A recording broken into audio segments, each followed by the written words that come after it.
ప్రభుత్వం కాంగ్రెస్ ప్రభుత్వం అని చెప్పుకోక తప్పదు.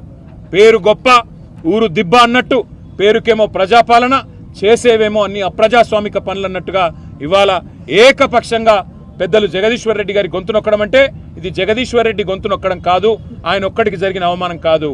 ఈ రాష్ట్రంలోని రైతాంగం తరపున, ఈ రాష్ట్రంలోని ఆడబిడ్డల తరపున నెలకు 2500 రూపాయలు కావాలని గొంతు విప్పినందుకు, రాష్ట్ర రైతాంగం తరపున రుణమాఫీ జరగలేదు అని చెప్పి ప్రశ్నించినందుకు, రాష్ట్ర రైతాంగం తరపున ఎండుతున్న పంటల విషయంలో మా పార్టీ తరపున ప్రభుత్వాన్ని నిలదీసినందుకు, రాష్ట్ర పేదవాళ్ల తరపున పెంచని పెన్షన్ల గురించి, అమలు కాని 6 గ్యారంటీల గురించి, 420 హామీల గురించి ప్రశ్నించినందుకు తట్టుకోలేక ఈరోజు ప్రభుత్వం ఒక కుయుక్తితో మా సభ్యుడిని సస్పెండ్ చేసింది. అందుకే నిరసనగా మేమందరం కూడా ఇక్కడ కూర్చున్నాం.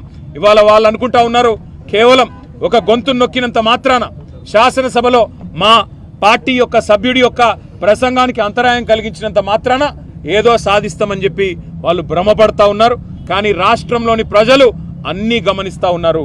15-16 నెలల్లో కేవలం 20% కమిషన్లు, ఢిల్లీకి మూటలు పంపడం మీద ఉన్న దృష్టి ఈ రాష్ట్రంలోని పేదలకు మేలు చేయాలనే విషయంలో మాత్రం ఈ ప్రభుత్వానికి ఎంత మాత్రం లేదు అనేది ప్రజలకు కూడా అర్థమైపోయింది. కాబట్టే